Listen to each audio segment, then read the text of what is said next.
বাংলা গল্প কথা চ্যানেলে সকলকে স্বাগত। আজকের নিবেদন আশাপূর্ণা দেবীর লেখা ছোট গল্প রাজি।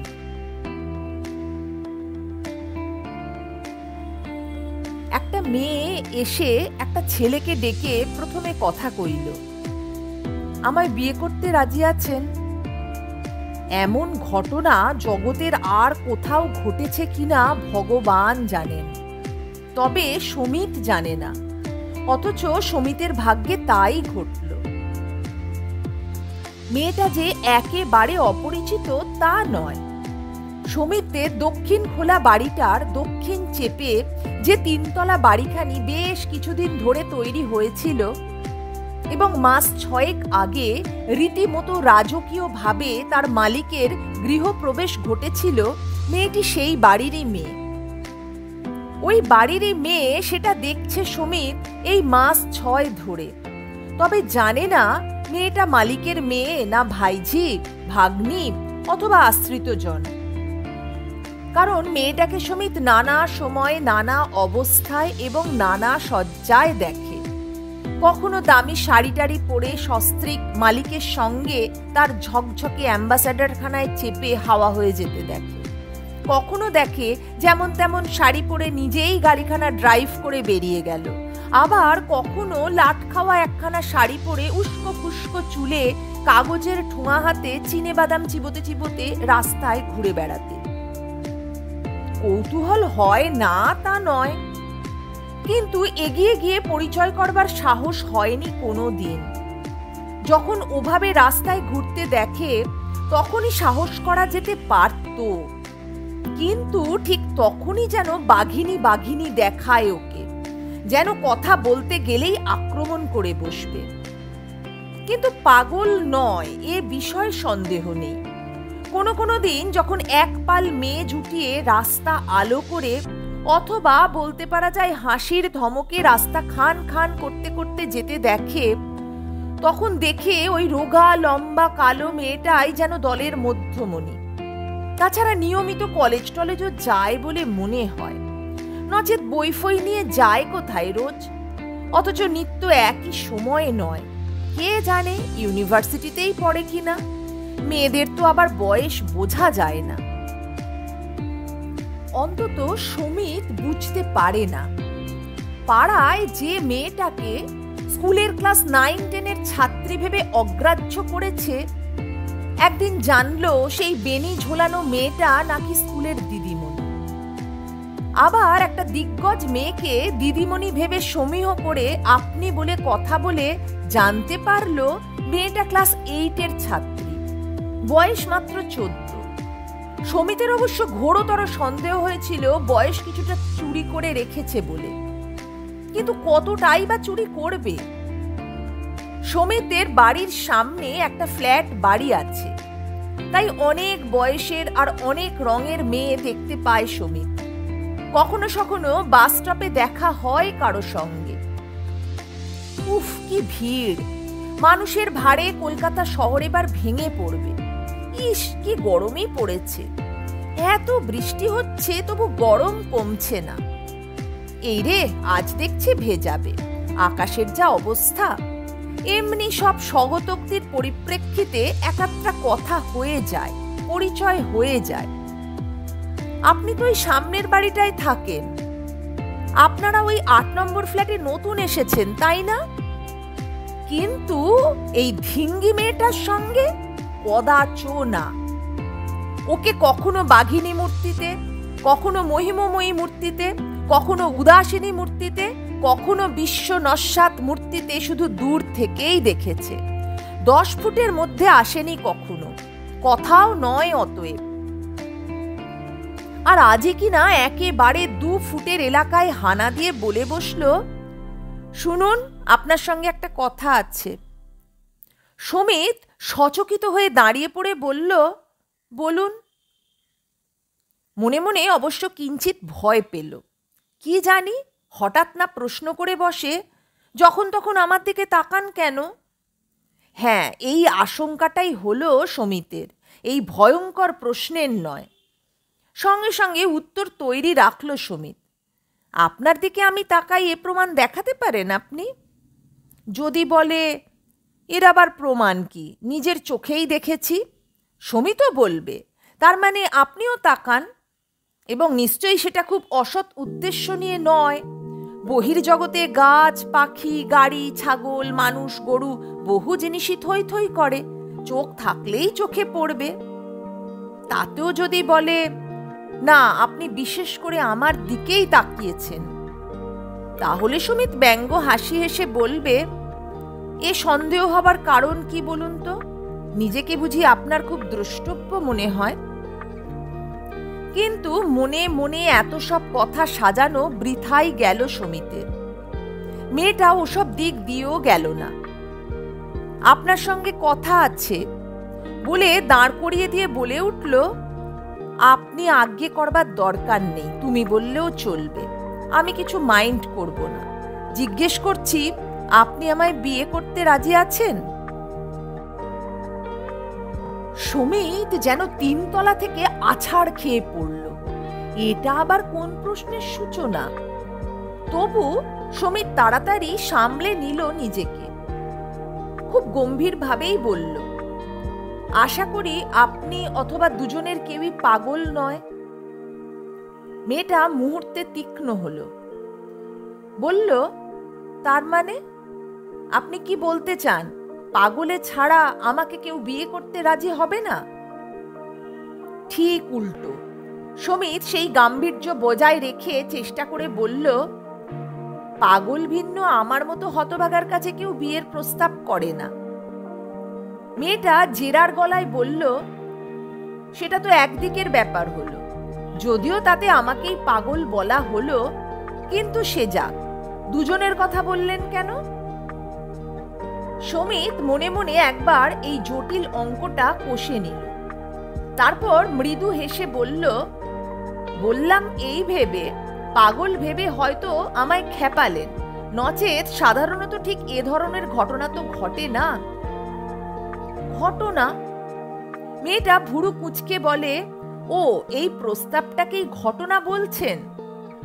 হাতে ঝোলানো ব্যাগটার মধ্য থেকে 2টো টফি বার করে একটা সুমিতের দিকে এগিয়ে দিয়ে আর অপরটা মোড়ক খুলে নিজের গালে ফেলে মেয়েটা মাথা নাচিয়ে বলে, তা অবশ্য স্বীকার করছি, এভাবে কোনো মেয়ে নিজে থেকে এসে কোনো ছেলের কাছে বিয়ের প্রস্তাব করে না, কিন্তু আমি ওসব ফর্মালিটি মানি না। একটা ছেলে যে কাজ করতে পারে একটা মেয়ে সে কাজ করতে পারবে না কেন? আর এ যুগে পারছে না কোনটা মেয়েরা? সুমিত চকলেটটার মোড়ক খুলে মুখে ফেলে বলে, সে তো ঠিকই, মেয়ে এবং ছেলের প্রকৃতিগত পার্থক্য ছাড়া অন্য পার্থক্য আমিও মানি না। তবে আমার জানা নেই কোনো ছেলে কোনো অপরিচিত মেয়েকে প্রথম সম্ভাষণ করে এ ধরনের প্রস্তাব করতে পারে কিনা। মেয়েটা হঠাৎ চটে উঠে বলে, অপরিচিত মানে?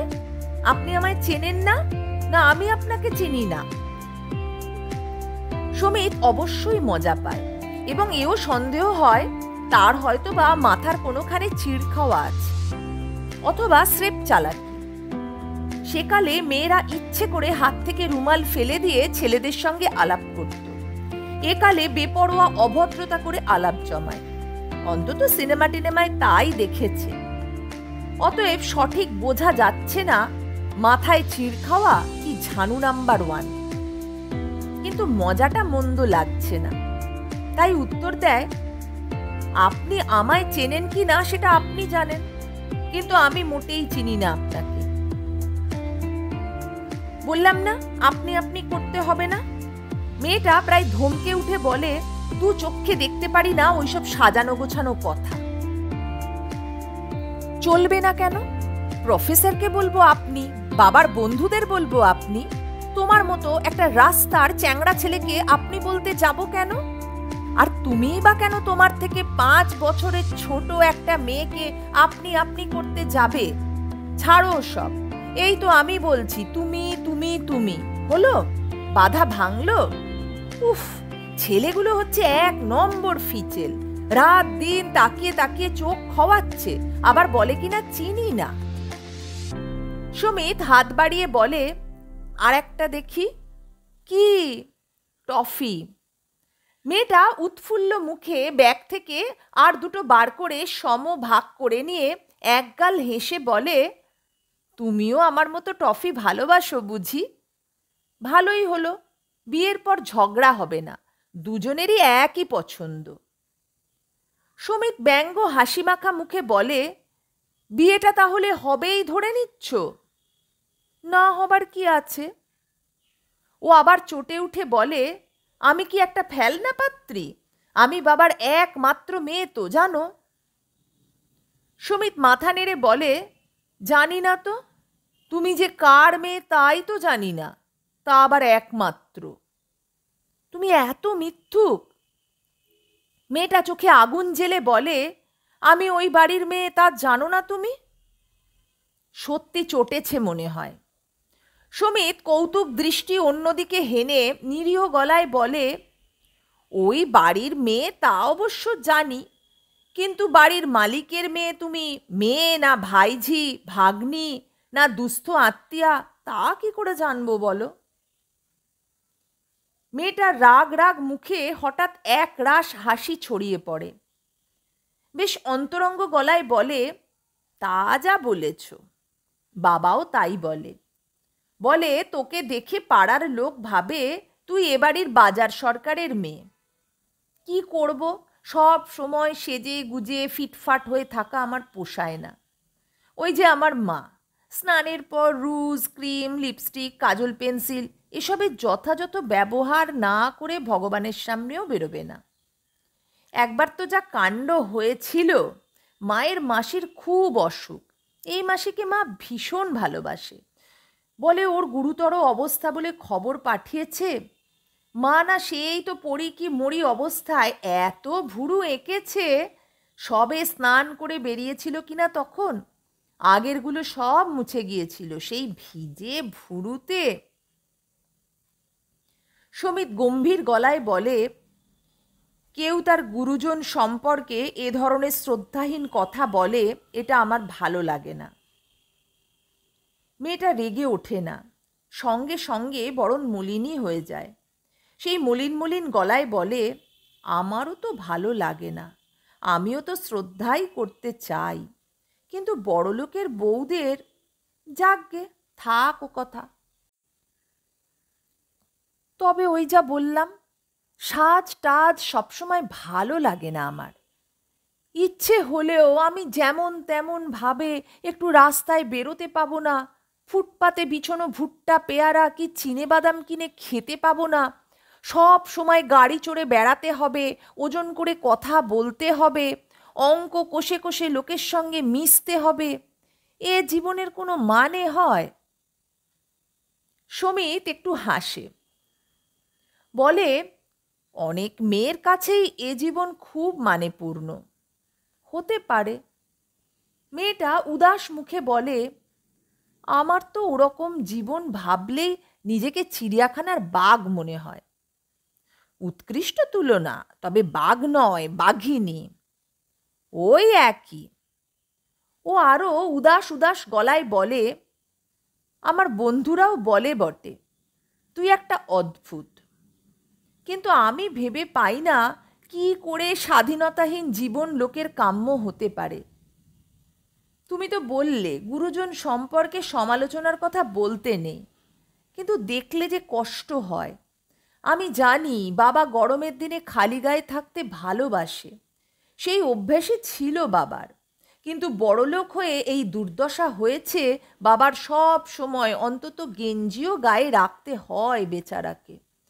আরও অনেক রকমের কষ্টই আছে যেগুলো মায়ের ভয় করতে বাধ্য হয় বাবা, মানে এই বড়লোক হয়ে অবধি। সুমিত ঈষৎ চমৎকৃত গলায় বলে, কিন্তু তুমি তো দিব্যি স্বাধীনতার প্রতিমূর্তি হয়ে। কথা শেষ করবার আগে আত্মস্থের হাসি হেসে ওঠেও, বলে, আমাকে এঁটে উঠতে পারে না। সেটা বিশ্বাস হচ্ছে? হচ্ছে? মনে হচ্ছে যে হতভাগা তোমায় বিয়ে করবে তার জীবন মহানিশা। যে হতভাগা মানে? ও ভুরুকুচকে বলে, বিয়েটা তো তোমার সঙ্গেই হচ্ছে। সুমিত কষ্টে হাসি চাপতে গিয়ে কেশে উঠে বলে, কিন্তু আমি তো এখনো মনস্থির করে উঠতে পারিনি। হয়ে যাবে। ও মুখে এসে পড়া রুক্ষ চুলগুলো হাতে দিয়ে টেনে দিব্য প্রত্যয়ের সুরে বলে, হয়ে যাবে মনস্থির। তবে ওইসব হতভাগা মহানিশা শব্দগুলো আমি পছন্দ করি না। যাক, এতক্ষণ যে কথা হলো, আমার নামটাও জানলে না, নাকি জানো? কোথা থেকে জানবো? সমিত ভুরু কোচকায়। মেয়েটা অম্লান বদনে বলে, না মানে অনেক ছেলের আবার পাড়ার মেয়েদের সম্পর্কে তথ্য সংগ্রহের খুব উৎসাহ দেখা যায় কি না? কি নাম, কোথায় পড়ে, কখন বাড়ি থেকে বেরোয়, কখন বাড়ি ফেরে, এই সব। আমি তাহলে সেই অনেক ছেলের দলে নয়। ভালো, এতে আমি খুশি হচ্ছি। কিন্তু আমরা কি এইরকম রাস্তায় দাঁড়িয়ে দাঁড়িয়ে ভাব করব? কোথাও গিয়ে একটু বসলে হতো না? সমিত বলে, কিন্তু ভাব করতেই হবে এমন কথা তো ছিল না।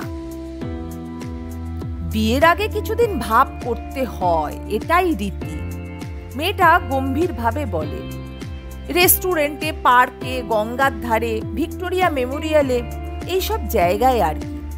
লেকটা আগে ছিল, এখন পুরনো হয়ে গেছে। তুমি তাহলে ধরেই নিচ্ছ বিয়েটা হচ্ছে? মেয়েটা হঠাৎ থেমে গিয়ে বলে, কেন তুমি ধরে নিচ্ছ না? বলো তাহলে এক্ষুনি স্পষ্ট করে। রাজি না থাকলে আমি বাবা ভাবের মধ্যে নেই, অনেক ঠকেছি। সমিত মুখ গম্ভীর করে বলে, অনেক ঠকেছ? তার মানে অনেকের সঙ্গে ভাব করে বেরিয়েছ? তা আবার বলতে?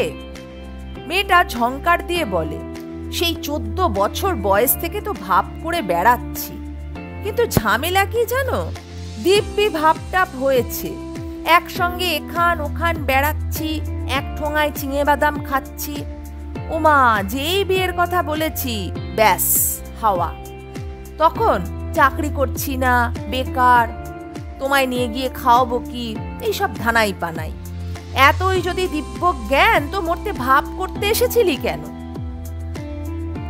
সমিত বলে, কিন্তু আমারও তো সেই একই অবস্থা, বউকে কি খাওয়াবো সেই চিন্তা। মেয়েটা আত্মস্থের গলায় বলে, না, সেসব খবর আমি নিয়েছি, আর ঠকবো না ঠিক করেছি বলেই আগে থেকেই খোঁজ নিয়েছি। তুমি পাশফাশ কিছু করেছো, কোনো একটা কলেজে যেন পড়াচ্ছ কিছুদিন। তোমার নাম সমিত সেন, রকেটকে আড্ডা ফাড্ডা দিতে না, তোমার নাম সমিত সেন। সমিত মৃদু হেসে বলে, অনেক মেয়েরও তাহলে পাড়ার ছেলেদের তত্ত্ব নেবার উৎসাহ আছে। উপায় কি?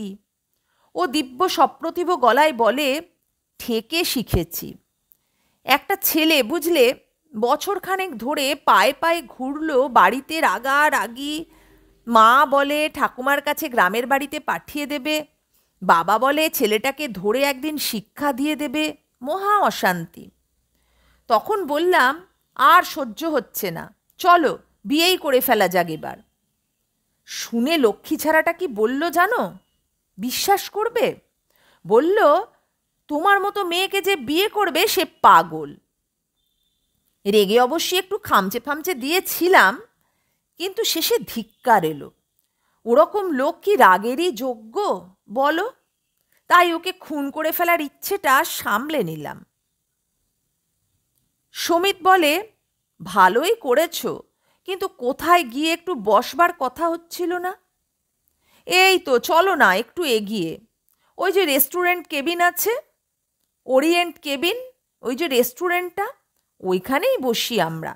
মানে যখন যার সঙ্গে ভাব হয়, সে আর আমি। সমিত এগোতে এগোতে বলে, আমি তোমার ক নম্বরের বন্ধু হব? ওরে বাবা, সে কি এক্ষুনি বলা যায়? সম্প্রতি যে পাজিটা দাগা দিল, তার নাম তো ছিল অভি, আর আগে বিজন, তার আগে পার্থ, তার আগে নিত্যানন্দ, তার আগে না, ঠিক মনে করতে পারছি না। সবাই তোমায় দাগা দিয়েছে? খুব নিরীহ গলায় বলে সুমিত। মেয়েটা ঝংকার দিয়ে বলে, সে কথা তোমায় বলিনি আমি? আমিও তাড়িয়েছি দু একটাকে, অসহ্য লেগেছিল। নেকার রাজা, খোকার অবতার, এদিকে আবার পাকা ঢেকি, ওইসব ছেলেকে সহ্য করা যায় বলো? সুমিত ওর চরণ ছন্দে তাল রেখে এগোতে এগোতে বলে, এমনও তো হতে পারে তোমার সম্পর্কেও ছেলেরা ওই রকম ভাবে। মেয়েটা আবার তখনকার মতো থমকে দাঁড়ায়, বলে, কেন, তুমি ভাবছো নাকি তাই? আহা, আমি না ভাবলাম, অন্য লোকে তো ভাবতে পারে। অন্য লোক ভাবলে কি হয়েছে? মেয়েটা নিশ্চিন্ত গলায় বলে, তুমি না বললেই হলো। এখন যখন তোমাকেই, কিন্তু তুমি কি আমার কথার উত্তর দিয়েছিলে? সন্দেহের গলায় বলেও, কই মনে পড়ছে না তো। সুমিত অবাক হয়ে বলে, কোন কথার? ওমা, এক্ষুনি ভুলে মেরে দিলে? তোমায় নিয়ে তো দেখছি পরে ভুগতে হবে আমায়। প্রথমেই কি বলেছিলাম আমি? সুমিত যেন ভাবছে, বেশ কয়েক সেকেন্ড ভাবে, তারপর বলে ওঠে, ও হো হো, সেই বিয়ের কথাটা? আগে হ্যাঁ মশাই, এবারে ওই কড়া দাগাটা খাবার পর ঠিক করেছি আগে কবুল করিয়ে নেব বিয়ে করতে রাজি কিনা, তবে তার সাথে ভাব করব। সুমিত গম্ভীরভাবে বলে, কথাবার্তা তো বেশ চৌখস, বুদ্ধিটা এমন ভোঁতা কেন? কথা দিয়ে যে কথা রাখবো এ গ্যারান্টি তোমায় দিচ্ছে কে? এখন আমি বললাম হ্যাঁ রাজি, তারপর বেশ কিছুদিন তোমার পয়সায় চপ, ফ্রাই, চা, কফি খেয়ে তারপর বললাম তোমায় যে বিয়ে করে সে পাগল। মেয়েটা হঠাৎ গম্ভীর হয়ে যায়, গম্ভীরভাবেই বলে, মাও ওই কথাই বলে, তোর পয়সায় চপ কাটলেট খাবে বলে ছোঁড়াগুলো তোর সঙ্গে ভাব জমায়। কিন্তু কি করব বলো, বাবুদের সকলেরই যে ট্যাঁক গড়ের মাঠ, আর নিরিবিলিতে দুদণ্ড কথা বলবার জায়গা যে এই পৃথিবীতে আছে, এই রেস্তোরাঁগুলো ছাড়া কি আর কোথাও আছে? সুমিত বলে, তা বটে, কিন্তু তুমি আমার কথার উত্তর দিলে না। যদি আমিও পরে বলি তোমাকে কে বিয়ে করবে? যে করবে হয় সে পাগল, নয় অবিলম্বে পাগল হয়ে যাবে, তখন কি করবে?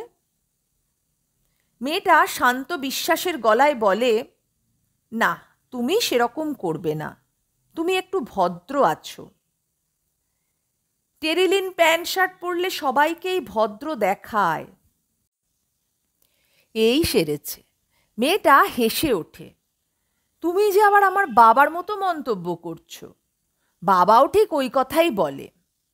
মানে আমি আমার বাবার অমন বড়লোক একমাত্র বাবার মেয়ে রাস্তার ছেলেদের সঙ্গে মিশছি দেখে রেগে যায় তো? আমি যদি বলি ওরা ভদ্রলোকের ছেলে, তখন বাবা রেগে মেগে এই কথা বলে।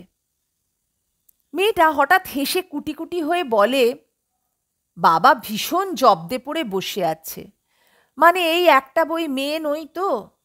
আমার তো স্থির বিশ্বাস আর ছেলে মেয়ে থাকলে বাবা নির্ঘাত আমায় ত্যায্যপুত্তুর করত।